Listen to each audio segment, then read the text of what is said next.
If you're thinking, what am I doing here?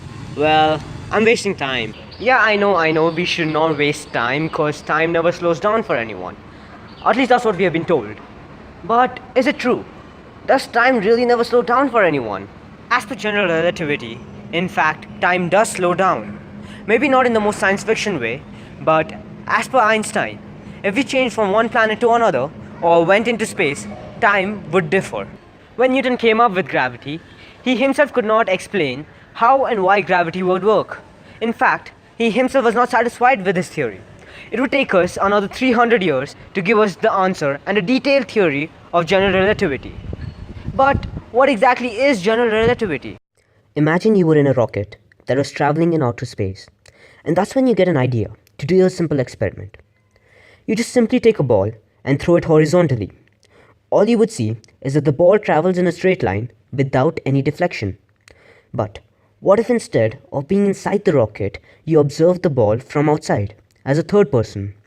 You realize that the ball does not take the same linear path again. Rather, it travels in a curved path, just the way it would if the rocket was standing stationary on Earth. This was kind of the same thought experiment that went on in Einstein's mind when general relativity was in its initial stages. Einstein realized that many physical phenomena that would take place in a moving rocket would also occur in the same exact manner if they were conducted on Earth. So what about light? It is pretty obvious that if we observed one quanta of light or photon emitted in the rocket, it would tend to take a curved path because of the rocket moving up vertically.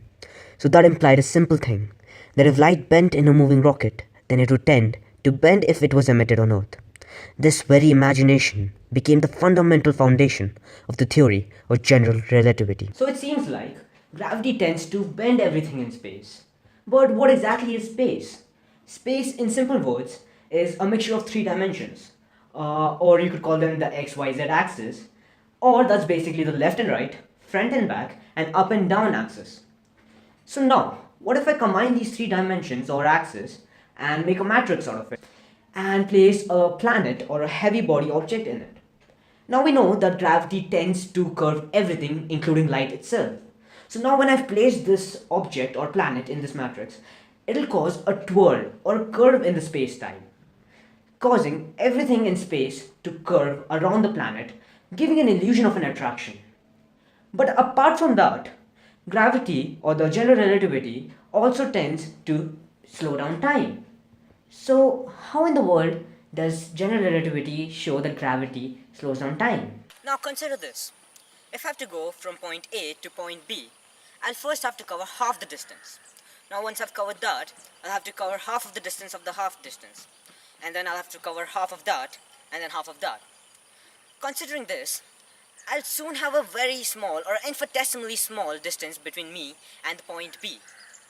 But still I'll have to cover half of that infinitesimally small distance, and soon the half of that. It seems like I'll never be able to reach point B. This is known as the Zeno's paradox. But what's the solution for this? A simple solution to the Zeno's paradox is the Planck length. Now Planck length is such a small distance that if I had two bodies placed at one Planck length apart, it would not be possible to differentiate between their locations. So in simple words, Planck length is the distance you can never cover half of, thus giving an end to the Zeno's paradox. But what does any of that have to do with general relativity or time? So now we know that the Planck length is the fundamental constituent of the space fabric, and any object tends to curve the fabric. As a result of this curve, many Planck lengths get compressed into the same space that is initially occupied by a lesser number of Planck lengths. Or in simpler words, any particle traveling will have to go through way more Planck lengths to cover the same distance that would have initially taken lesser Plancks to cover, causing the particle to take more time to cover the same distance. All the phenomena that we see in our day-to-day lives at fundamental levels or quantum levels usually are carried on by the help of photons. Whether it be chemical processes, collisions, or cell divisions, all of these phenomena are mediated by light. But with the compression in the Plancks, light takes comparatively more time to get exchanged between particles. As a result, slowing the entire process down, which in effect is seen as a slowdown in time, hence proving that gravity tends to slow down time.